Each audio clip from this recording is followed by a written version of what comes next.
it's not at all the same. Work fatigue in private practice.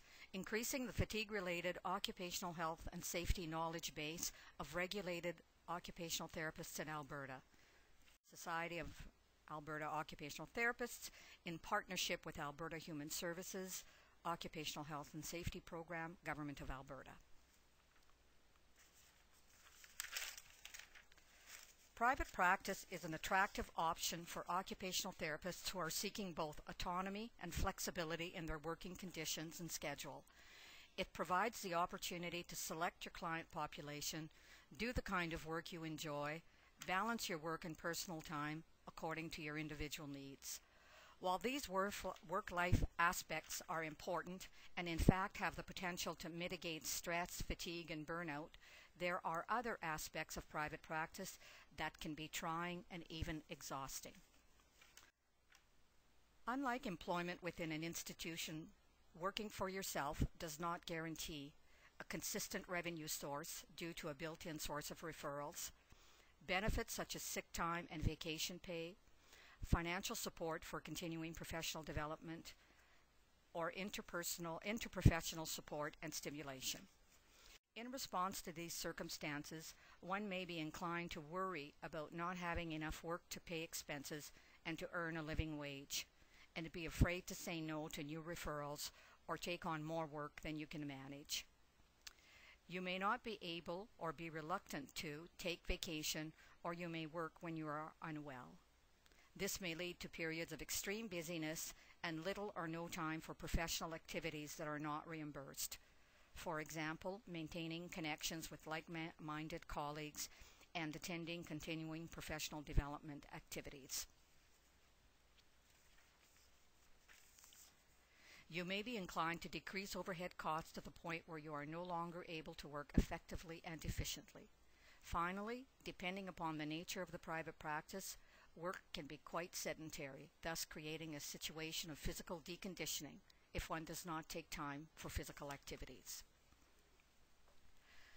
It is generally accepted that both the employer and the employee have shared responsibility for fatigue risk management. In a situation in which an OT is self-employed, he or she must assume the employer role in this regard.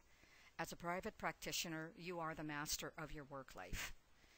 The OT herself is thus responsible and accountable for monitoring, recognizing, and mitigating her own workplace fatigue, or that of her employees if applicable. In addition, this is mandated by the Occupational Therapy Profession Act. The initial step in doing so requires that you examine not only your own practice behaviors, but also your work context, that is, your private practice structure. For purposes of addressing workplace fatigue in private practice, I consulted and borrowed from the literature on burnout, which includes a fatigue component. Also, research on burnout has consistently utilized a pragmatic and grassroots approach that is focused on assessing the workplace and discovering solutions to the problem. Burnout is experienced in response to chronic work stressors and is described as having three components or dimensions. Exhaustion refers to feelings of being overextended and depleted of one's emotional and physical resources. Cynicism refers to a negative or excessively detached response to various aspects of one's work and is, in effect, a self-protective emotional buffer for stress. It usually develops in response to the overload of exhaustion and or difficulties in growing one's practice. There is risk that this detachment or distancing from your own or your client's well-being can result in a loss of idealism and hope, and to the dehumanizing of others. Feelings of inefficacy represents the self-evaluation dimension of burnout and relates to feelings of incompetence and lack of achievement and productivity in work. Unlike acute stress reactions, which develop in response to specific critical incidents, this type of fatigue is a cumulative reaction to ongoing work-life stressors. For example, a private practice who must constantly define and defend her work in order to receive adequate numbers of appropriate referrals or fair payment for her services is at risk for fatigue and its consequences. At the opposite end of the continuum in the relationship people establish with their work is engagement. When engagement is present, there is high energy rather than exhaustion, strong involvement rather than cynicism, and a sense of efficacy and effectiveness rather than inefficacy. You will note that this speaks to the relationship that you have with your work rather than just your behavior itself or your work context. A work setting, for example a private practice, that is designed to support the positive development of these three core qualities of engagement is predicted to be successful in promoting your well-being and your productivity. Extensive work by Maslach and colleagues utilizes a theoretical model that focuses on what would promote engagement in the workplace rather than simply identifying person-focused stress. In other words, their approach is more likely to lead to strategies for changing the work conditions and context rather than just the person herself. Results from these surveys can be used to subsequently develop effective strategies. Results of the area of work-like survey in particular are the blueprint for your interventions and efforts to improve your workplace. A study conducted with occupational therapists in Ontario revealed that high levels of emotional exhaustion and cynicism, accompanied by low feelings of professional efficacy in occupational therapists, were related to excessive demands on time, conflict, and lack of autonomy and respect. Interviews with occupational therapists who have extensive and successful experience in private practice here in Alberta confirmed the Gupta et al. Findings and also spoke of the negative effects of isolation in private practice. These interviews provided pragmatic strategies for mitigating and/or addressing work fatigue. Work overload. When overload is a chronic work condition as opposed to an occasional emergency or deadline from which one can easily recover with rest, there is a deterioration of work quality and a disruption in collegial relationships. This can occur simply because your practice is receiving more referrals than you can manage, or situations in which you dare not refuse referrals, fearing that your income will be insufficient. It can also be related to your having to spend excessive time and energy on marketing activities, including but not limited to convincing third-party payers that your services are appropriate and worthwhile. For example, it can be very discouraging to be constantly met with situations where the role of occupational therapy is not well understood, and worse, is not funded appropriately or not at all by third-party payers.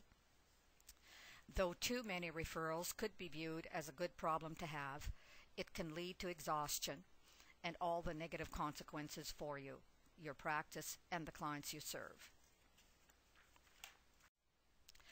Ways of addressing work overload include: ensure your business plan reflects a real client need that individuals and third-party payers are willing to fund. Determine the income required to cover overhead and pay yourself a fair salary. Set your rate of pay such that your overhead costs, including benefits, are accounted for.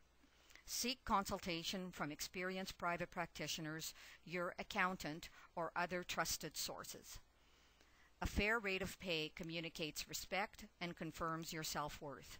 The absence of fairness in your rate of pay over time leads to cynicism and exhaustion.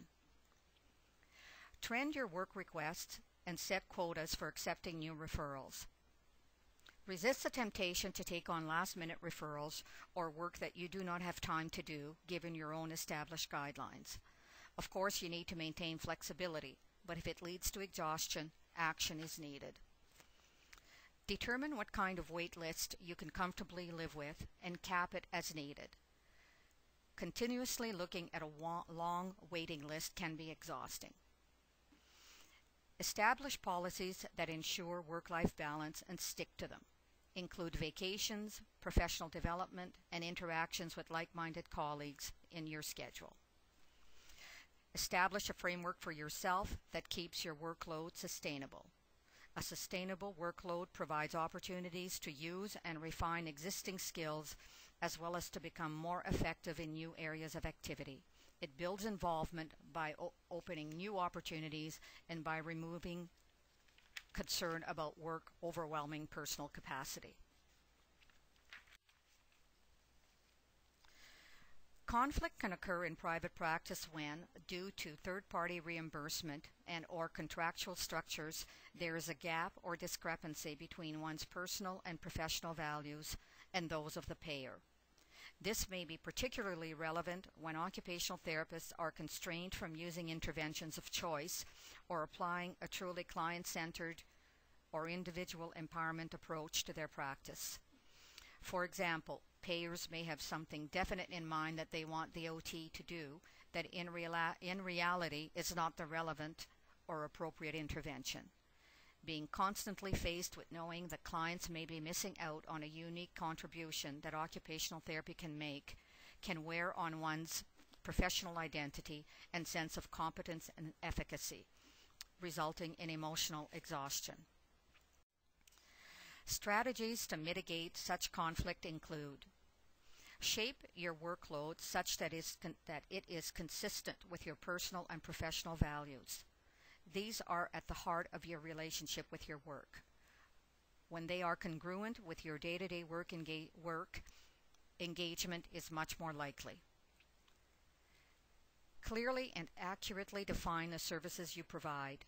Maintain, protect, and strengthen your professional identity. Professional insecurity and role uncertainty in any work environment is stressful and exhausting. Allow time and resources to educate payers about your competencies and potential contributions. Ensure that your determined income level takes this into consideration. Maintain flexibility in the customization of your practice to match available opportunities and resources in your community. This includes open and honest dialogue with funders. Private practice OTs usually work alone and are often caught between their professional and social support needs and the time and cost associated with leaving their practice to pursue such opportunities. Research has consistently shown that a lively, responsive sense of professional community is incompatible with burnout, and that collegial support has been shown to correlate closely with a sense of accomplishment and efficacy. It can be challenging to access opportunities for continuously updating and expanding your professional knowledge and skills. Although attending courses and reading journal articles help, there is nothing like observation and discussion with colleagues to promote continuing growth and engagement. Strategies to address isolation include: develop a journal club meeting with colleagues, review specific cases with other occupational therapists, develop an ongoing consultation or mentoring relationship with a more experienced OT, attend local occupational therapy society or special interest group meetings. These can be an excellent source for updating clinical and research information and keeping your practice at the cutting edge of knowledge and evidence, enhancing your sense of efficacy. More in-depth information about these concepts is available via these references. Thank you.